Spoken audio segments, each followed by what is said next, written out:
Definitely really keen to hear more about any experience or advice you have, Darren, and anybody else as well about accessibility and barriers, like you mentioned. And I think especially what we found with the lab venue, um, there's always limitations with a space itself, and based on who else might be in the building as well or making use of it too.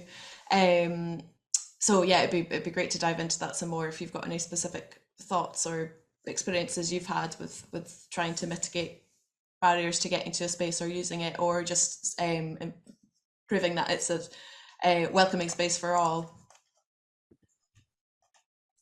Yeah, so I mean, this would be very pertinent to you going forward, Lucy. Particular, it's one of those things to always have at the forefront of your mind. So there's two ways of approaching that. So right now I'm setting up a series of makerspaces across Scotland in various different sizes of venue. Some of them you're inheriting the building. There's nothing that you can do with that. Right. And in terms of the cost of living crisis that we're in, and some charities are struggling to run keep the lights on.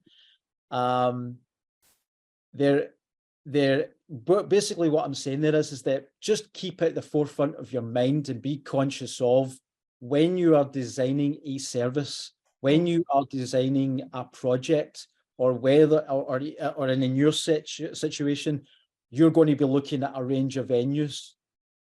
And it's always to make sure that your standard stuff like sort of, oh, there's stairs, but there's no lift. Mm. You have any wheelchair-based people, how are they going to get in here? Or Hmm. anybody with a mobility issue? Or um, the makerspace, I advise people in youth clubs, we love them to be colourful. We love them to have great big murals and very colourful and all sorts of other kind of flashing lights and all sorts of things going on. And in some cases, I prefer not muted tones, but almost sometimes likes of or some spaces, if you can't keep it to all of them, a very kind of professionalized, almost adult-looking type environment type makerspace, because those kind of neutral kind of colors and tones and things like that you pick are more complementary to those who have sensory issues. Mm. Whereas before, I used to be, bright neon orange, and I'd have strobe lights going off and have all sorts of things going on. And then some people were just, whoa, that's not helping me kind of concentrate at all.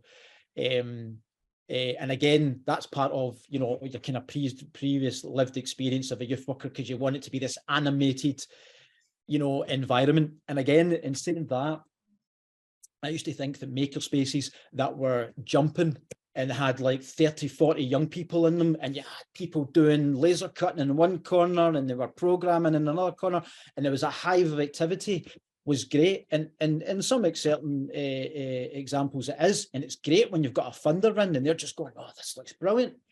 But again, it's sensory overload, and there's conversations and there's machines going on, there's lots of noise and things. And again, that is not really conducive to young people who again prefer a much quieter environment. So I always say to people to consider maybe having a quiet room, or an area that's away from the kind of main foyer of all the kind of activity, so as that young people can just go away and create something in a quiet area.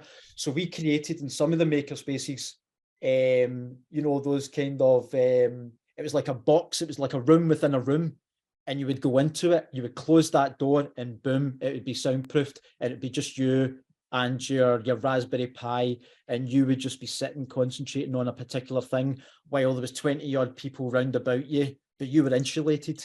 That's really useful to hear, because that's certainly something with their space we're in just now. Like I was saying, there's a lot that comes with it that's absolutely amazing.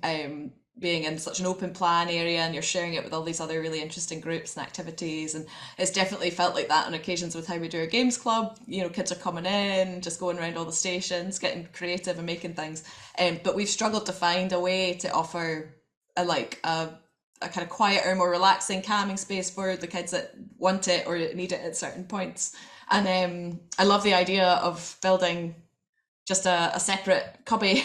I think that's something that we could definitely do either in the space we're in just now, or if we do find somewhere new and it doesn't have that option for extra breakout spaces, that's something we can look to do as a and get the kids involved as well, is what I'm thinking. Build a fort, like, Yeah.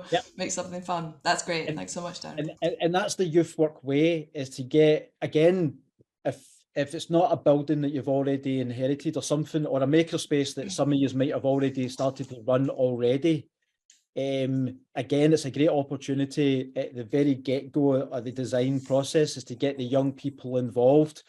And typically we might have done that again because a lot of them are familiar with Minecraft, is that they went and designed their makerspace in Minecraft. There's a project, so Wishaw YMCA, they've designed their esports / maker space space for the new building they're doing in Minecraft, and that was incorporated as part of the design aspect that they've went and pitched to the funders. And it's a great example of the old adage question of, in a funding application, how have you involved young people in the process of the proposal that you're submitting? Well, here is the Minecraft video that they've went and built and designed.